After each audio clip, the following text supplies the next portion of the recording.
Mission बदला है, अंदाज नहीं बदला।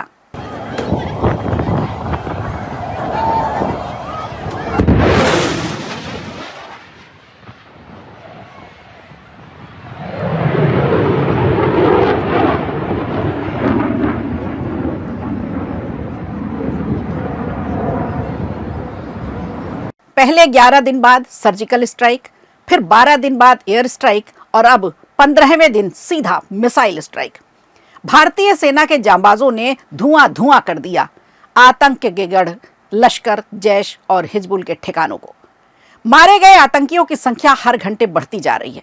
आज पाकिस्तान सर पीट रहा है और भारतीय जश्न मना रहे हैं। पूरी खबर विस्तार से। और इधर भारत ने समंदर पर सिकंदर उतारने की तैयारी कर ली है। मतलब समुद्री हिस्से की ओर से भी सुरक्षा बिल्कुल चाक चौबंद। क्या है नया युद्धपोत, बताएंगे आपको। और भारत पाकिस्तान तनाव के बीच अटारी बाघा बॉर्डर पर रिट्रीट सेरेमनी को अब स्थगित कर दिया गया है। एक परंपरा रही है जो अब ऐतिहासिक बदलाव की गवाह बन रही है। ये कभी व्यापार और पर्यटन का केंद्र हुआ करती थी, अब एकदम सुनसान तस्वीर है, सन्नाटा है। कैसे हैं हालात यहाँ, एक नजर इस पर भी। नमस्कार, खबर प्रधान शो देख रहे हैं आप और मैं हूं संगीता श्रीवास्तव।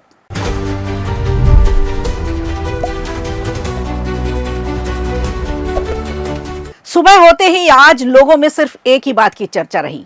देर रात भारत ने पाकिस्तान पर अटैक कर दिया। जिसने भी सुना, यकीन जानिए उसे बेहद खुशी हुई, चेहरे पर मुस्कान आ गई। पिछले 15 दिनों से लोग शोक में थे, आक्रोश में थे। पहलगाम हमले का बदला भारत ने आतंकी ठिकानों पर 24 मिसाइलें गिराकर ले लिया। साथियों, जैसी कि आप सबको जानकारी है कि कल रात हमारी भारतीय सेनाओं ने अपने अद्भुत शौर्य और पराक्रम का परिचय देते हुए एक नया इतिहास रच दिया है। साथियों, भारत की सेना ने सटीकता, सतर्कता और संवेदनशीलता के साथ कार्रवाई की है। हमने जो लक्ष्य तय किए थे उन्हें ठीक समय, तय योजना के अनुसार सटीकता से उन्होंने ध्वस्त किया है। लेकिन सवाल यह भी है कि क्या भारत का बदला पूरा हो गया, या फिर जब तक आतंकवाद का खात्मा नहीं होता तब तक भारत चुप नहीं बैठेगा। 2016 में उरी सर्जिकल स्ट्राइक की गई, 2019 में बालाकोट एयर स्ट्राइक, या यूं कहे कि पिछले भारतीय सेना की ऑपरेशन के दायरे 7 मई के ऑपरेशन सिंदूर से थोड़ा अलग रहे। 7 मई की रात पाकिस्तान के खिलाफ किया गया ऑपरेशन सिंदूर टेक्निकली काफी मजबूत, योजनाबद्ध तरीके से और व्यापक रूप में किया गया। भारत ने अब तक पाकिस्तान के खिलाफ जो भी मिशन किए, ये उससे अलग रहा। पाकिस्तान और उसके कब्जे वाले कश्मीर में 132 किलोमीटर अंदर जाकर एयर स्ट्राइक करने को कहा जाता है घर में घुसकर मारना। भारत ने आज के इसी जरूरत को देखते हुए पहले हम नहीं तुम के सिद्धांतों को पीछे छोड़ दिया है। इस ऑपरेशन में पाकिस्तान और पाकिस्तान के कब्जे वाले कश्मीर में 24 मिसाइलों से 9 आतंकी ठिकानों मुजफ्फराबाद, कोटली, बहावलपुर, रावलकोट, चकसवारी, भीमबेर, नीलम घाटी, झेलम और चकवाल में हमला कर दिया और सभी पायलट सुरक्षित वापस भी लौट आए। आतंकवादियों को बड़े पैमाने पर नुकसान पहुंचाकर आतंकवादी नेटवर्क और उनके आकाओं को एक कड़ा संदेश भी पहुंचाया गया। भारत के पास अब पहले से हमला करने का अधिकार ज्यादा है, हक ज्यादा है, और कोई भी स्थान इसके पहुंच से बाहर नहीं है। बालाकोट ऑपरेशन के बाद भारत की तरफ से किया गया ऑपरेशन सिंदूर न केवल सबसे घातक हमला रहा, बल्कि ये भारत की रणनीति में एक बदलाव का भी प्रतीक रहा। ऐसा नहीं है कि इन 9 आतंकी ठिकानों को अचानक से चुन लिया गया। इनमें से एक एक ठिकाने पर लंबे समय से भारत की खुफिया एजेंसियां निगरानी रखे रही। मसलन जैश ए मोहम्मद, लश्कर ए तैयबा जैसे आतंकी संगठन किन किन ठिकानों का इस्तेमाल करते हैं, इसकी पुख्ता जानकारी हासिल करने के लिए भारतीय खुफिया विभाग ने सैटेलाइट से मिली तस्वीरों और अपने स्वयं के खुफिया सोर्स का उपयोग किया। आतंकियों के फोन और इंटरनेट को इंटरसेप्ट किया। सभी आतंकी ठिकानों पर यह निगरानी रखी गई कि किस बिल्डिंग का उपयोग वैचारिक उपदेश के लिए किया जाता है, कहां केंद्र पर हथियार रखे जाते हैं, इनके लॉजिस्टिक हब और स्लीपर सेल योजना के लिए क्या क्या किया जाता है।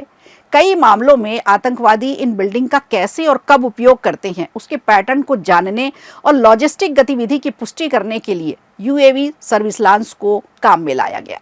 कौन कौन सी मस्जिदें ऐसी थी जो आतंक की ट्रेनिंग देती थी ऑपरेशन सिंदूर में वायुसेना, नौसेना और आर्मी तीनों ने मिलकर साझा काम किया और तीनों के हथियार भी काम आए। ऑपरेशन में हवा से लॉन्च होने वाली स्कैल्प क्रूज मिसाइलें, हैमर गाइडेड बम का उपयोग किया गया। 250 किलोमीटर से अधिक की रेंज वाली स्कैल्प मिसाइलों को बंकरों और कमांड पोस्ट पर हमला करने के लिए लाया गया। हैमर बमों का इस्तेमाल बहुमंजिला इमारतों पर किया गया।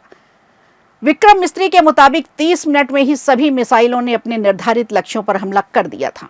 आतंकियों को बचने का कोई मौका ही नहीं दिया गया। एक साथ कई मोर्चों पर घेरा गया। यह निर्णय भारत के पूर्व सिद्धांतों से थोड़ा अलग हटकर था। भारत पहले ऐसा नहीं करता था।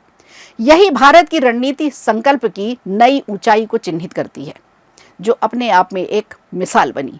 इसीलिए यह मिशन 7 मई का ऑपरेशन सिंदूर पहले के मिशन से अलग रहा।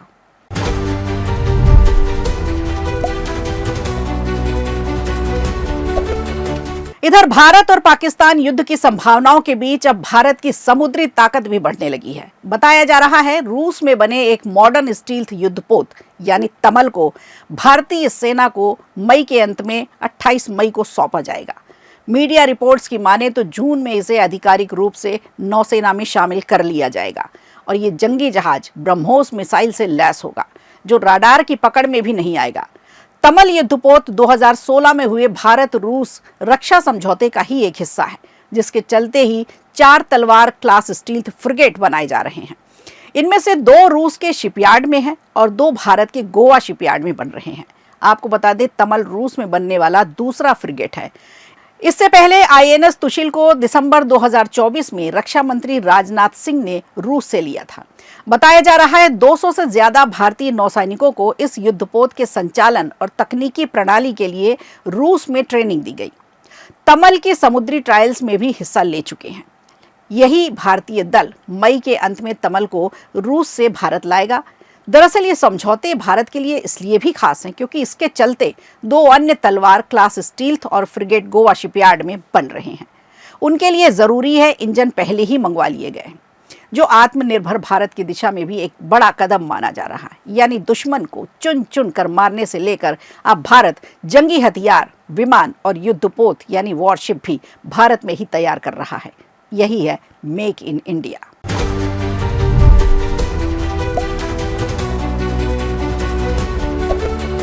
और इधर भारत पाकिस्तान तनाव के बीच अटारी बाघा बॉर्डर पर बरसों पुरानी परंपरा रिट्रीट सेरेमनी स्थगित कर दी गई है। पंजाब के अमृतसर जिले में स्थित अटारी बाघा बॉर्डर, जो भारत और पाकिस्तान के बीच एकमात्र सक्रिय सीमा क्षेत्र है, अब एक ऐतिहासिक बदलाव का गवाह बनने जा रहा है। पहलगाम में हुए आतंकी हमले के बाद से दोनों देशों के बीच तनाव बढ़ा है और अब एयर स्ट्राइक भी हो गई है। इस हमले के बाद भारत सरकार ने कड़े कदम उठाते हुए अटारी बाघा बॉर्डर पर होने वाली दैनिक रिट्रीट सेरेमनी, जिसे बीटिंग रिट्रीट के नाम से भी जाना जाता है, उसे पूरी तरह से स्थगित कर दिया है। ये निर्णय, ये फैसला न केवल सीमा पर बढ़ते तनाव को दर्शाता है, बल्कि दोनों देशों के बीच दशकों पुरानी परंपरा में भी एक बदलाव का बड़ा संकेत भी है। आइए आपको बताते हैं कि 1959 से शुरू हुई अटारी बाघा बॉर्डर की रिट्रीट सेरेमनी की परंपरा दोनों देशों के सीमा सुरक्षा बलों के बीच कैसा अनोखा सैन्य प्रदर्शन है। हर शाम सूर्यास्त से पहले होने वाली इस सेरेमनी में दोनों देशों के सैनिक उच्च कदम ताल करते हुए जोशीले नृत्य जैसे हाव भाव और तीखी नजरों के साथ एक दूसरे का सामना करते हैं।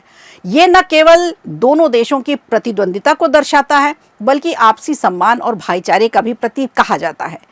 सेरेमनी के अंत में दोनों पक्षों के सैनिकों के बीच हाथ मिलाना और झंडे उतारना भी एक परंपरा रही है, जो दर्शकों के लिए गर्व और देशभक्ति का क्षण लेकर आती। हर साल लाखों पर्यटक इस अनोखे प्रदर्शन को देखने अमृतसर पहुंचते। भारत की ओर से भारत माता की जय के नारे लगते, तो पाकिस्तान की ओर से पाकिस्तान जिंदाबाद के नारे गूंजते। लेकिन पहलगाम हमले के बाद इस परंपरा पर अब पूरी तरह से विराम लग गया है। हमले के तुरंत बाद बीएसएफ ने सेरेमनी को स्केल डाउन करने का फैसला लिया, जिसमें गेट ही नहीं खोले गए और ना ही पाकिस्तानी रेंजर्स के साथ हाथ मिलाया गया। लेकिन अब ताज़ा जानकारी के अनुसार भारत सरकार ने इस सेरेमनी को पूरी तरह से स्थगित करने का निर्णय ले लिया है। ये कदम भारत की ओर से एक मजबूत संदेश है कि सीमा पार से आतंकवाद को अब बर्दाश्त नहीं किया जाएगा। अटारी बाघा बॉर्डर पर अब एक सुनसान तस्वीर पेश हो रही है। सन्नाटा है। सीमा बंद होने से न केवल व्यापार बल्कि स्थानीय अर्थव्यवस्था भी प्रभावित हो रही है। पहलगाम हमले के बाद से कई भारतीय, जिनमें सैन्य विशेषज्ञ भी हैं, कई राजनेता हैं और कई आम नागरिक भी शामिल हैं, जो इस सेरेमनी को बंद करने की मांग कर रहे थे। तो खबर प्रधान में आज के लिए इतना ही। दीजिए इजाजत। नमस्कार।